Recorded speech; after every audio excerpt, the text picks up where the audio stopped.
సూర్యాపేట జిల్లా హుజూర్ నగర్ నియోజకవర్గం మఠంపల్లిలోని Nagarjuna cement factory పరిధిలో అటవీశాఖ అధికారులు చర్యలు చేపట్టారు. మఠంపల్లి శివారులో పోలీసుల బందోబస్తు మధ్య ఎన్సీఎల్ ఫ్యాక్టరీ ప్రాంగణంలో ఉన్నట్లు పేర్కొన్న అక్రమ నిర్మాణాలను అధికారులు తొలగించారు. సర్వే నంబర్ 88 లో సుమారు 12 ఎకరాల అటవీ భూమి ఆక్రమణకు గురైందన్న ఆరోపణలపై ఫ్యాక్టరీ యాజమాన్యానికి అటవీశాఖ పలుమార్లు నోటీసులు జారీ చేసినట్లు సమాచారం. అయినప్పటికీ మైనింగ్ కార్యకలాపాలు కొనసాగించారనే ఆరోపణలు రావడంతో అధికారులు తవ్వకాలను అడ్డుకున్నారు. మరోవైపు లీజు పేరుతో రైతులకు చెందిన భూములను కూడా ఆక్రమించారనే ఆరోపణలు వినిపిస్తున్నాయి. భూముల హక్కులు, లీజు ఒప్పందాలు, అటవీ భూముల వినియోగంపై సమగ్ర విచారణ జరిపి వాస్తవాలను వెలుగులోకి తేవాలని స్థానిక రైతులు డిమాండ్ చేస్తున్నారు. అధికారుల చర్యలతో మఠంపల్లి ప్రాంతంలో ఉత్కంఠ నెలకొంది.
వాళ్ళు చెప్పినాము. వాళ్ళు ఇచ్చినటువంటి డాక్యుమెంట్స్ అన్నీ కూడా మేము తీసుకోవడం జరిగింది. అన్నింటినీ మేము కన్సల్ట్ చేయాం. మాకు ఫారెస్ట్ డిపార్ట్మెంట్ కూడా assistant director survey land record వాళ్ళు కూడా ఇచ్చినటువంటి మ్యాపు, తర్వాత వాళ్ళు ఇచ్చినటువంటి రిపోర్టు అది కూడా 12 ఎకరాల 6 గుంటల భూమి ఎన్సీఎల్ కంపెనీ వాళ్ళు ఫారెస్ట్ భూమిలో ఆక్రమించుకుంటున్నారని రిపోర్టు క్లియర్గా ఇవ్వడం జరిగింది. ఇది survey number 88 Mattapalli village, Mattapalli మండలము. ఈ సర్వే నెంబర్ 88లో మొత్తం 1960 ఎకరాల 32 గుంటల భూమి ఇది. ఈ మొత్తం భూమి కూడా సుల్తాన్పూర్ రిజర్వ్ ఫారెస్ట్లో ఇంక్లూడ్ చేశారు. రిజర్వ్ ఫారెస్ట్ కన్స్టిట్యూషన్ చేసినప్పుడు 1943లో ఇప్పటికి కూడా ఈ ల్యాండ్ అంతా కూడా డిపార్ట్మెంట్ కంట్రోల్లో ఉంది. కానీ మధ్యలో జరిగినటువంటి ట్రాన్సాక్షన్స్లో ఇవన్నీ కూడా డెవలప్మెంట్స్ రావడం జరిగింది. సో మేము హైకోర్టు గౌరవ ఉన్నత న్యాయస్థానం తెలంగాణ వారు ఇచ్చిన ఆదేశాలకు అనుగుణంగా ఎంక్వైరీ చేయడము, వాళ్ళకి టైం ఇవ్వడము, దానిపైన నేను ఆర్డర్ రాశాను. పిఎఫ్ఓ ఫుల్గా ఈ ల్యాండ్ అంతా కూడా రిజర్వ్ ఫారెస్ట్ ల్యాండ్ కాబట్టి ఇది ఎంక్రోచ్మెంట్గా దీన్ని మేము ట్రీట్ చేస్తున్నాము. కాబట్టి మీరు దీంట్లో ఉన్నటువంటి స్ట్రక్చర్స్ అంతా మీరే తొలగించింది. 15 రోజులు గతంలో 10 ఎకరాల భూమి లోకల్ ఫార్మర్స్ పట్టుకున్నారు.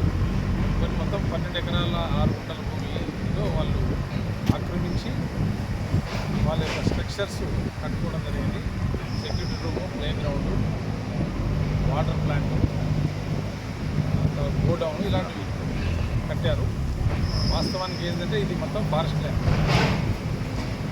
ఫారెస్ట్ ల్యాండ్లో వాళ్ళు ట్రాన్సాక్షన్స్ అనేది ఎలాంటి ట్రాన్సాక్షన్స్ చెల్లవు. సుప్రీంకోర్టు కానీ, హైకోర్టు కానీ, గౌరవ న్యాయస్థానం క్లియర్గా వాళ్ళ యొక్క జడ్జిమెంట్లో వివిధ కేసుల్లో గతంలోనే చెప్పడం జరిగింది. దాని ప్రకారం మేము వీళ్ళను పిలిచి ఎంక్వైరీ చేశాము. వీళ్ళు హైకోర్టు కూడా వెళ్ళారు. హైకోర్టు కూడా డైరెక్షన్స్ ఉన్నాయి.